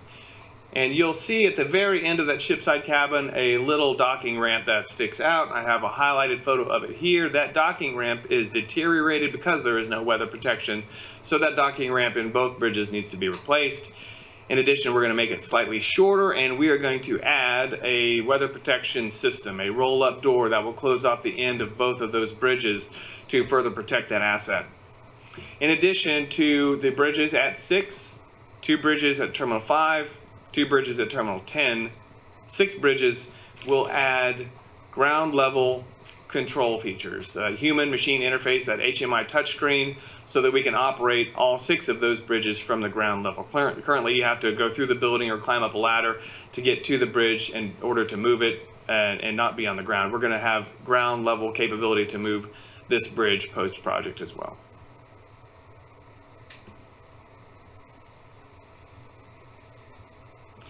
Moving on, Item 1F, We talked earlier about, Captain Murray mentioned earlier, the size of vessels that have been increasing at Port Canaveral, both on the fuel side, liquid bulk, and also on bulk and break bulk cargo. I want to point out a couple of interesting facts about the first part of this project. North Cargo Berth 8 was originally built in 2017. The wall was designed to go to a minus 43 depth. Minus 43 plus 2 plus 2 is that over depth. However, we only permitted to dredge it to minus 35 at the time. This project will do all of the geotechnical characterization of the soil from a dredging standpoint. It will also cover the environmental sediment analysis of 250,000 cubic yards in order for us to obtain that EPA permit to dispose of the material in the offsite offshore ODMDS that's managed by EPA. So North Cargo Berth 8 and connecting cut number 13 will be dredged to minus 43, assuming approval. Cut 7 is the middle turning basin that is currently maintained at minus 43. So we will have 43 feet of water at low water all the way to North Cargo Berth 8. Again, this is engineering analysis and sediment study. We'll come back to you roughly a year from now with an agenda item to actually perform the dredging, which we currently anticipate somewhere in the $6 to $7 million number. It's largely driven by fuel costs because those dredges and offshore scows use a lot of fuel. The other part to, sir. A question on that. If the soil sample, it can be one, this might be more for Bob, it can be one way or the other, but one way is more expensive to store the spoils than the other as well, right? So there's a variable in there. Is that correct? Could you help me understand your question? Okay. We're doing soil samples, and if it's one way, it can be put here. If it's something else, it can be put there. One costs more than the other. Exactly. Yes, more. I see your point. The question is the reason why we do this fairly extensive soil sampling is to prove to the EPA that the material is safe to go into the offshore ODMDS. If we are unable to secure storage of this material offshore, then the more expensive option would be to go into the uplands. The method that they use is a clam bucket dredge with a belly dump scow. So they'll actually sink a bucket and remove the material one grab at a time. They'll load it in the belly dump barge. They'll take that barge offshore. It will open up, deposit the material in its designated location, quadrant of that offshore ODMDS. That is the cost-effective method of dredging. Yeah, to remove it and pump it offshore is much more expensive. That's the low-cost option. Bill, what is the average depth of other parts of the port? 43 is our permitted depth in the middle turning basin and the west turning basin. The western cruise terminals, CT 5, 6, 8, 10, minus 35. New cruise terminals, Terminal 1, Terminal 3, minus 37. We actually dredge them to minus 39. Then we fill back in 2 feet with 2 foot thick grouted scour mats. So 35 cruise terminals. On our cargo berths, we're going for that 43 plus 2. Plus 2 is that permitted overdredge that the contractor will inevitably grab as he's doing the clamshell bucket removal of the material. Are the newer cruise ships going to require more depth, or do you know? I can say no. Yeah. The largest cruise ship in the world draws about 30 feet of water. Oh, okay. So we're safe on cruise. It's a misnomer because they have such a high air draft. That is the real estate that sells tickets, people that have balconies and windows above the water line. So, to Captain Murray's point, minus 30 is safe for cruise ships. Okay. Excellent question. And then on North Cargo Pier 2, we got about 10% of that number in material to remove. We're also going to be doing a structural analysis, a stability analysis of that existing system from 1970s when that wall was built. So it was built using assumptions and software, or actually paper calculations, hand calculations in the 70s. And so Jacobs Engineering is going to reevaluate and see what structural economization we can do on that system and potentially take it from its currently permitted depth of 40 to 43 plus 2.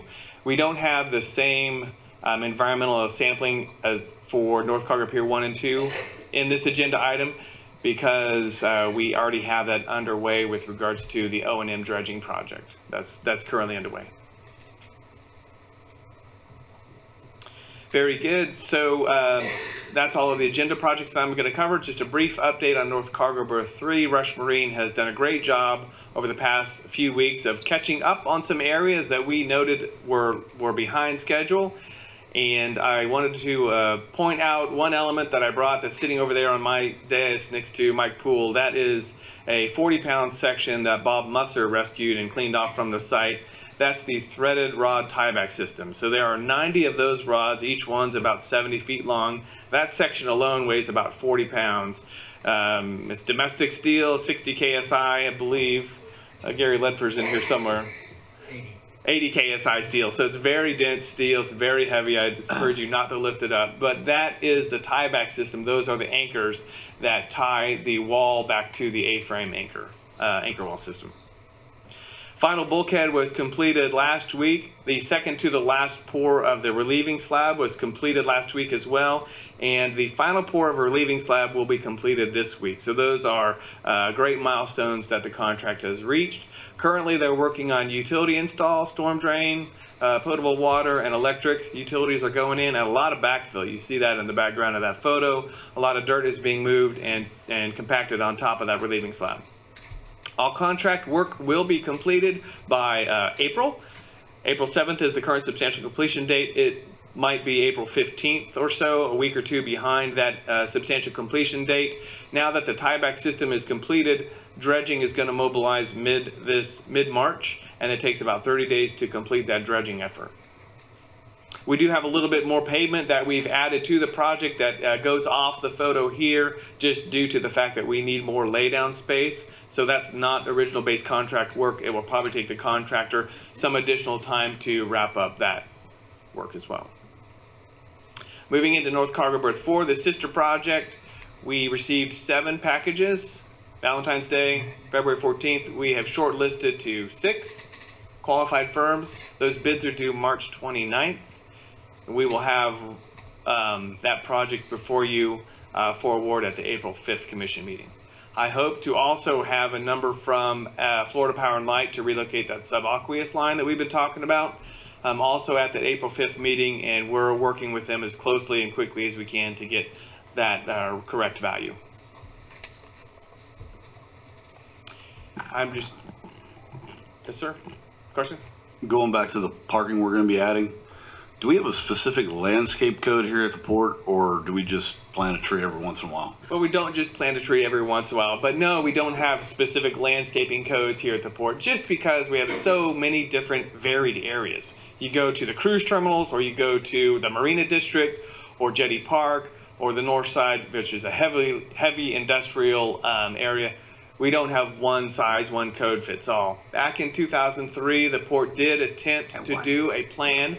I have a copy of that G and Jensen plan on my desk. It's just things change so rapidly, visions changed, that it was not a document that really stuck and was utilized. So we have flexibility there based on the architect's preference, also based on facilities maintenance preference, based on, what we can typically maintain and what's maybe more expensive or more difficult to maintain. Who has the final say on what the architect wants? It's a group discussion and a group decision, yeah. The architect may suggest certain things and we... With who? Well, that would lie with me, I would assume, with our capital projects. Okay. But I like to hear the back and forth between our architect and my facilities team as far as what they're comfortable maintaining, what they're used to seeing. Plants die, we often have to replace them. The end user also plays a big role. When we did the Cruise Terminal 8 expansion for Disney, they have a specific palm tree that they wanted to see in front of their terminal, and so the project incorporated that type of palm tree. It's a more expensive palm tree, more expensive to maintain, but the end user played a key role in making that decision. So the stormwater for those large parking lots, are we already at enough volume with the pond by the tower? We are. So Yep. that was kind of pre-planned. That Cove Regional Pond dates back over 10 years, and it was designed to service that entire area. We have a map that tracks all of our environmental resource permits with FDEP, and so it clearly shows what area that pond was to serve. So yes, that area doesn't need any additional stormwater. So I think my only comment would be, it would be nice to not just see a giant parking lot with all asphalt. So some landscaping would be nice. I don't want like large landscaping buffers or anything like that. I think that's overkill for what we're doing here with such limited space on land, but it would be nice to see a few trees. There is room between the buffer between the parking lot and the street to do landscaping. The issue we have, those parking lots are always full, and to have landscape islands and my ability to pull landscaping equipment in and out to do landscaping in between passengers' cars is a challenge. But there are specific areas where we can, around the perimeter of that parking lot, get really creative with landscaping. So where it's practical. Where it's practical. Yes, sir. Bill, I was just going to ask you to give a quick update since we talked about the retention pond, and that's one of our smart ponds that's being updated right now. So if you could give a quick update to the board on that, it'd be great. Absolutely. Thank you, John. So we have been working with one of our consulting partners, Jacobs, and also the National Stormwater Trust, NST, to develop smart pond technology. And I think we've discussed this in the past, so it's not necessarily a new term, but to just give you some more explanation behind it. If you look on your map, you'll see the Cove Pond system is not just a pond around the tower, it's actually hydraulically connected to two other ponds. So the ponds that flank State Road A1A are connected to that tower pond. That is the Cove Pond system. And yes, we do have capability for development in this entire area. The pond was sized for that. We are in stage 1 of the smart pond implementation. We're waiting on certain components to be delivered and installed from National Stormwater Trust. That will be an empirical observation period of the performance of this pond. So as a storm event approaches, that pond level raises and lowers at a certain rate. We theoretically know what that rate should be based on the design documents. However, we're going to do some empirical observation to really determine that pond's performance. Just a note, that pond is tidally influenced when the tide gets above elevation 6. So once it gets above elevation 6, we do get some backflow from the harbor into that pond over that permitted and constructed weir structure. We also have to program that into the model of the pond. Stage 2 will be actually implementing full smart pond technology to that system. That smart pond technology has telemetry connected to the National Weather Service. They can detect when a storm is on approach. That pond will have automatically actuated valves that then respond to that approaching storm and start to draw that pond level down to make volume for the stormwater runoff that is approaching. And ultimately, what that will allow us to do is to economize on the pond's performance such that DEP will permit a storage volume that we can apply to other ponds around the port. It's called compensatory storage. That is stage 3. So stage 3 of this project will establish exactly how much volume, excess volume, we have available to us in that Cove Pond system. And because of Florida statute with regards to compensatory storage, we'll be able to apply that volume to other ponds around the port. Ponds that drain into the same basin, which here at Port Canaveral is our harbor. All of our ponds drain into the harbor. 3-stage project. Bill, if I could just mention that the monitoring equipment you mentioned was just installed yesterday in that pond. So they're going through all the connection work and technical work. So we should have that up and running soon. And if I could just add one more comment, it's pretty widely documented in the media, and you can Google it and see. But this technology was used extensively in Southwest Florida, and it proved to be very, very successful during Hurricane Ian. So it's great new technology. The ponds drain themselves when they need to, and the benefit to us being constricted by our land mass is it allows us to use our land for things other than retention ponds. So Then you get significantly more nutrient removal as well from the stormwater. That's about 40% additional nutrients are removed based on the technology. Thank you, Bob. and if I can throw in one last thing, they're cheaper than building a retention pond. And much cheaper than building underground storage that we found out on Terminal 3. So we're really optimistic and looking forward to seeing the fruits that come from Stage 1 and then Stage 2 of that project. Hey, Bill. Sir. The compensatory storage you talked about, is there an updated flood map for the port? There is. It came out, I think, a year ago, January, when we got the updated flood map. Yeah. So that's also considered in the study as well. What's in the floodplain, which, you know, the majority of the port is at least in the 500-year floodplain. So that would be incorporated into that study. Thank you for bringing that up. Just going to go around the port and highlight the breadth and depth of projects that we currently have ongoing. Don't know if there's any specific questions that the commissioners would like to raise about this variety of different projects, many of which we have already touched on today. What's the status of the building at Jetty Park? Yeah, the Jetty Park Camp Store. No, not the camp store. The pavilion. It used to be the restaurant. Yeah. It is still being evaluated and considered for its future disposition. Again, largely based on the final program that's determined by the camp store itself. And what kind of time frame are you looking at there? Is there one? So we're currently in a planning phase with our internal customer, which is the recreation department. They have existing staff levels. They have projections for future staff levels that require approvals beyond just the footprint of the building. You know, there's other internal processes to go through with human resources and finance to make sure that that is a right-sized program from a personnel standpoint. And then the facility can be sized to meet those needs. So we're in the middle of that multi-departmental evaluation. Hopefully within a couple of months, within 60 days, we'll have a time schedule. Yeah, I believe that within 60 days, we'll be able to pin down the footprint of that building. Then we can launch in detailed architectural design. It doesn't do us any good to launch on a detailed design just yet because we're not sure of the final footprint disposition of that building. So then it'll take us roughly 90 to 120 days to get through that detailed design and implementation. We'll bid that project out. Implementation of that facility, because it involves site work, a new sanitary sewer dump station, is a 9 to 12 month project. Thank you. We'll be sure to push it along, Mr. Commissioner.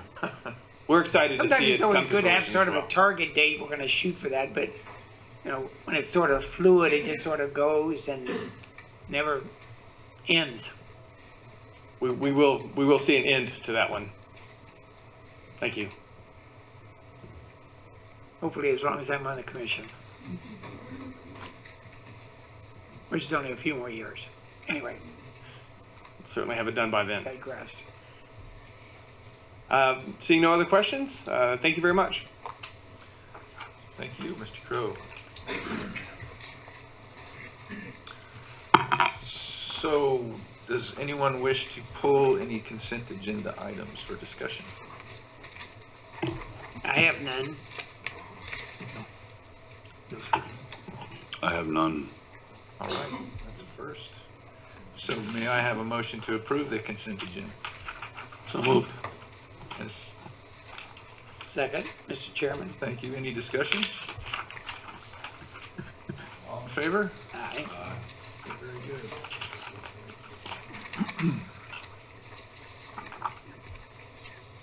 Mac, would you like to speak? Always good to hear from you.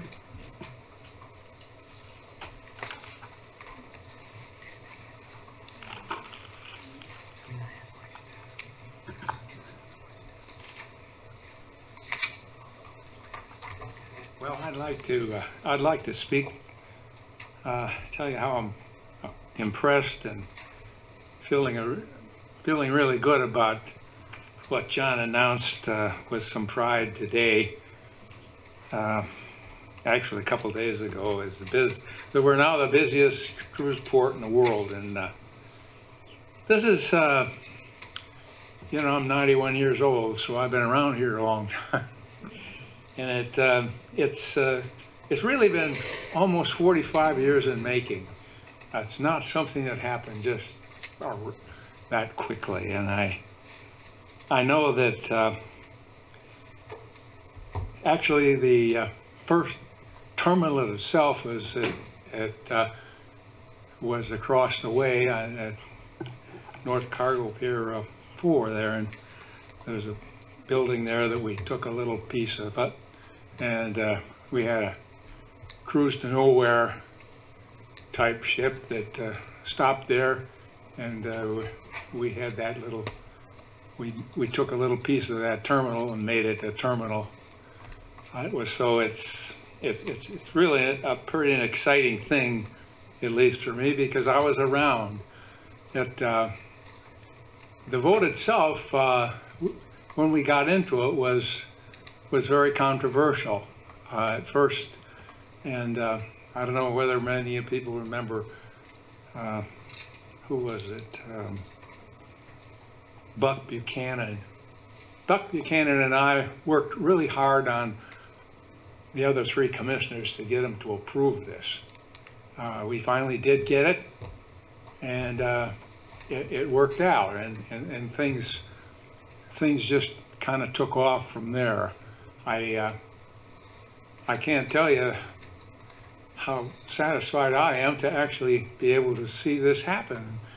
And John, I think you guys have, all the commissioners here today, and the past commissioners that have done this, should be very proud. Not many of them around now, but it was something that I had to tell you that I felt really good. Last 2 weeks ago, I took a cruise on the MSC, and I reminded a couple of the people there that we kind of helped them start. That actually we sold them. We didn't, but the Big Red Boat was their first ship. It was, and most of those people had no clue what the Big Red Boat was. But Premier Cruise Line sold that ship when they were out of business. Actually, it wasn't Premier; it was Dial by then. And so, the history is really good. I think that you people have done a great job here today, and I just can't tell you how proud I am to have seen this thing and lived that long. I thank you. Thank you, Mac.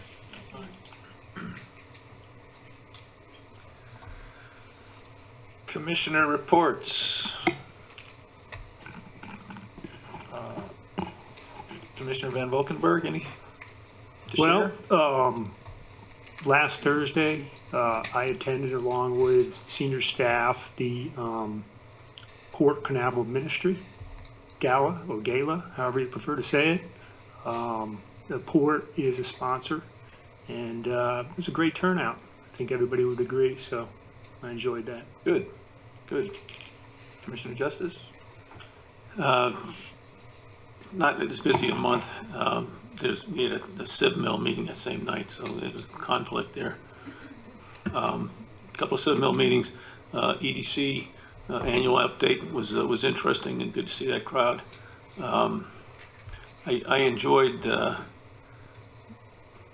a certain extent, the back brief from our interns. There was a little gap in that group. Didn't quite get to the Coast Guard piece.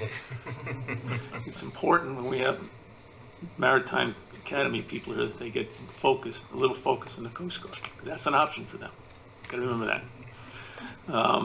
but that was good. Those people had a good presentation. And then I'm going to just finish. I'm going to say again, I know we all are, but very, very focused, engaged with our reps as the charter review. They've had 2 meetings now, and there's more to follow. But staying focused on what them doing what their job is supposed to be getting done. It's not always that easy. So, but it's moving forward, and it's something that has to get done. It's going to get done. And that's all I've got. Thank you. Oh, so just looking ahead. March, the speaking circuit opens up, and we've got a bunch of stuff going on. So, thanks a lot. Thank you. Commissioner Lloyd. I just wanted to ask Harold how the charter review committee's going. I think they've had, 2 meetings? 2 meetings. Just getting started. They approved a couple of staff proposals, which was fine. They're kind of working their way around it. My job is to try to keep them focused on what they're supposed to be doing. And that, in my opinion. Please. Because, I've been there before, they tend to, sometimes get off into areas that really don't need to be. I don't want to try to stifle anything, but I think it's good because we're going to get this done within the time period that everybody expects. It's going to have to get a little bit tighter. But I think the chairman's doing a great job running the meeting. Okay, very good. Tell you that. Thank you. Commissioner Allender. Thank you, Mr. Chairman. As was sort of announced at the last meeting by Lauren, I unfortunately was not here, but I represent the port on the TPO Regional Intermodal Connection Committee, which is made up of about 20 representatives from various agencies. The county looking into perhaps determining the need of rail transportation in Brevard County. Our next meeting is Wednesday, March 15th. It's going to be at the Cocoa Civic Center. There is going to be a panel discussion. Bill Crow is going to represent the port at that time. It's an interesting committee. I'm honored to be able to serve and represent the port and have, I think Diane's going to be a supportive staff and also Bob. So it's a great thing. Finally, let me just announce former Port Commissioner Hank Evans is now in Royal Oak Rehab and Nursing Home in Titusville, Knox-McCrae. Certainly, if he would like to have visitors, short term, you don't need to spend a lot of time.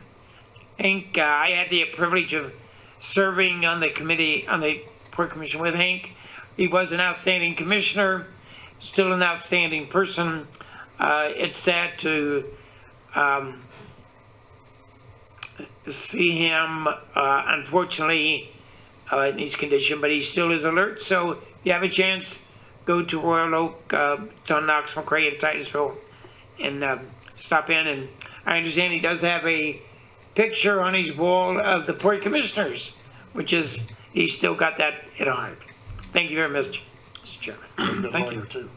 Oh, yeah. Thank you. He's an outstanding lawyer. Yeah, I've worked with him professionally as well.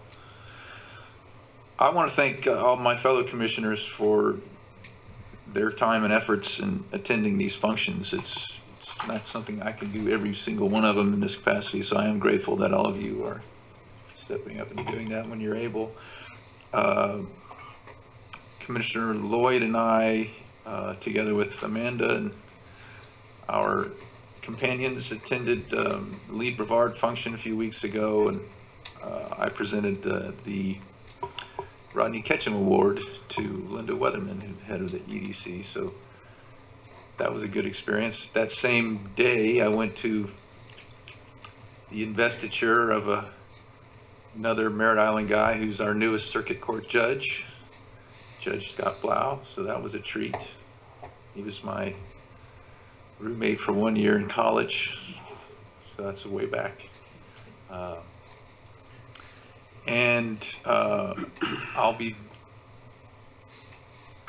try to be as entertaining as possible at the Propeller Club luncheon after this meeting.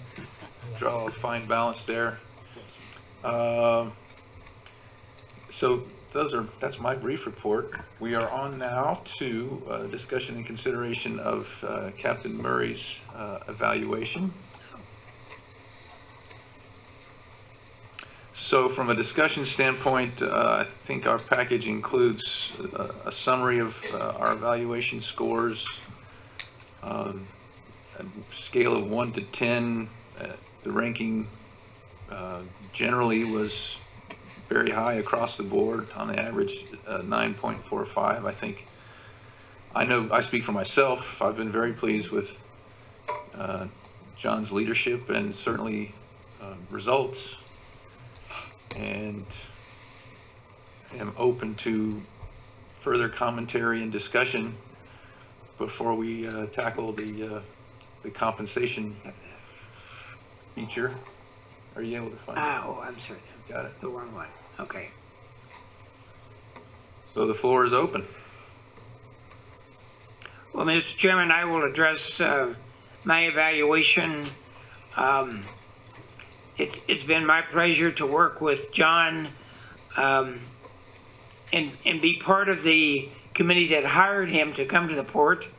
We're very fortunate to have him as the port CEO. In my opinion, one of the top 2 port CEOs in the country, a valuable individual for the Port Canaveral. He and his staff have worked diligently over the years, continue to work diligently, and as I say, I have nothing but praise for him because I think he does a fantastic job.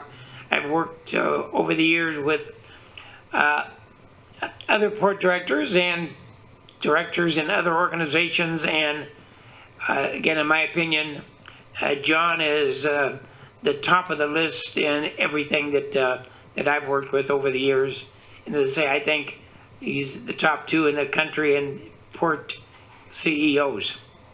Who's the other one at the top? If there's 2, I'm just wondering.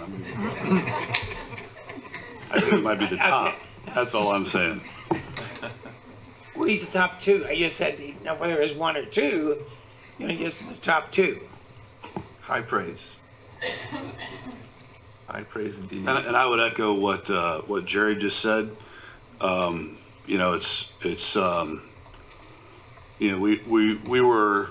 We became the top cruise by volume in the nation. So we're number 1, and that came out the same week as his evaluation. So, I think I'm a businessman, and I think results speak for themselves. So that's my opinion. Yeah, my thoughts are, of course, we're all driven by our experiences. I don't feel driven to take necessarily a formulaic approach to either the evaluation or the compensation, but we do have other numbers to look at, and I'm a big believer in doing what we can to keep quality people. So, anyone else? Yeah, again, great job. Busy year, only getting busier, and exceeded all expectations, and moving on. Mr. Chairman, I probably take a different tack than the board here. I gave this some thought. Of course, I was only here a couple months, so I didn't put down numbers for Captain Murray's performance. I think he's doing a very solid job. He just, to me, I'm very pleased with what he's done since I've been here, and I think he'll continue to do so. This is a government body and not a private body or entity, if you will. So, keeping that in mind, I would address this a little differently if it was a corporation, but it's not. Over a year ago, this board went through I don't know if you want to call it a right-sizing exercise, to come up with an adjustment for Captain Murray's salary, I believe. And, I think going forward, and that includes today, and this is just my thoughts, of course, Captain Murray is an employee of the port, even though he does report to us. And, to me, I would see him on the same as far as a raise in his salary, a percentage raise that would be comparable to whatever the employees received the last time around. I don't know if that was 4% or 3% or 5%. I wasn't here at the time. But that's what I would personally be comfortable with. And this has no reflection on John's performance, because he has done really well. I don't know how, this evaluation questionnaire, to be quite honest with you, it'd be, even if I could score it, it'd be kind of tough, because meets expectations, exceeds expectations, outstanding. I expect this meets my expectation if the CEO is outstanding. So even if I wrote a 6, that might be somebody else's 9 or 10. So sometimes, it gets subjective like that, and that makes it tough, because, well, you only gave him a 5 or 6. Well, no, he knocked it out of the park, because I expect him, those are my expectations. I'm not saying that's how I would put the numbers down, but again, I think John's done a fabulous job, and I want to keep him by all means, but that's kind of where I'm coming from on the salary side of things. The other thing too is, in my view, I could, be comfortable with discontinuing the questionnaire next year. And the reason is because, as I mentioned, the numbers get subjective in a way, or are seen that way. The other thing is, if Captain Murray goes rogue on us, or goes in a direction that's totally not in alignment with what this board perceives as the direction we should go in, well, then I don't think any of us would feel uncomfortable bringing that up before the board. So we don't have to wait till an annual review to determine that. But that's, of course, that's at the board's pleasure. But I'm good either way. But again, when it comes to the salary increase, I would be comfortable with whatever the general staff increases were percentage wise. So that's where I'm coming from. And while I'm still thinking about it, even I don't know if Melanie, she also reports to the board, and I think that she would be in the same boat as far as I'm concerned, as far as a percentage increase would be the same that the regular employees received. So that's kind of where I'm at, Mr. Chairman.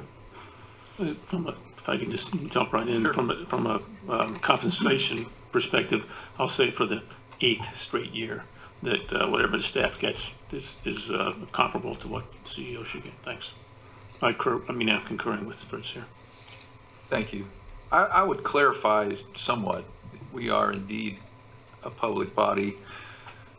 Fortunately, we're not making the taxpayers write us checks anymore, just customers. So a little bit apples and oranges, I think, from the standpoint of compensation. And certainly if you look at other ports throughout this state and the southeastern United States, Captain Murray is maybe middle, maybe low, in my view.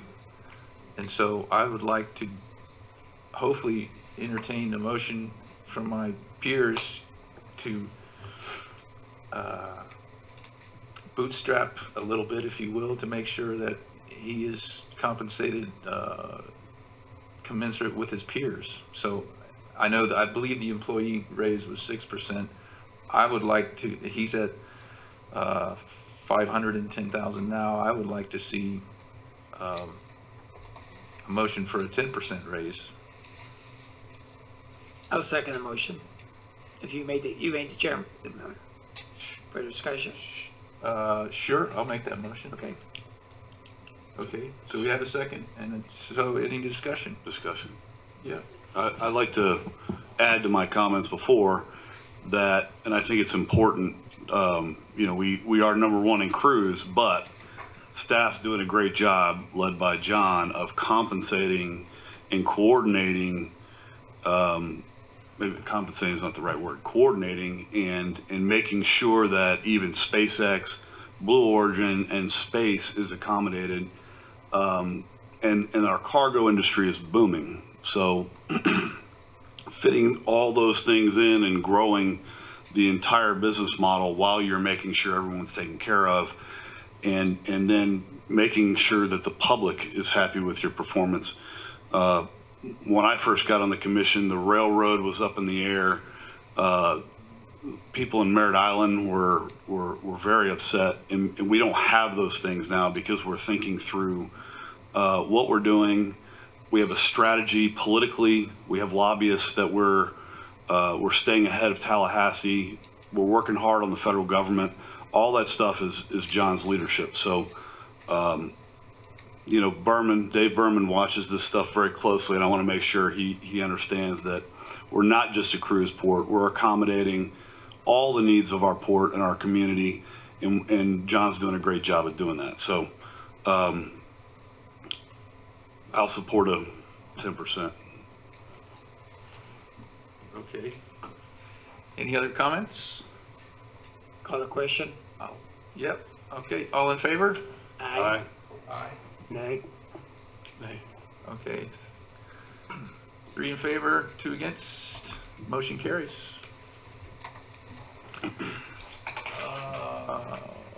Next meeting is scheduled for Wednesday, April 5th at 9 a.m. Thank you all for coming.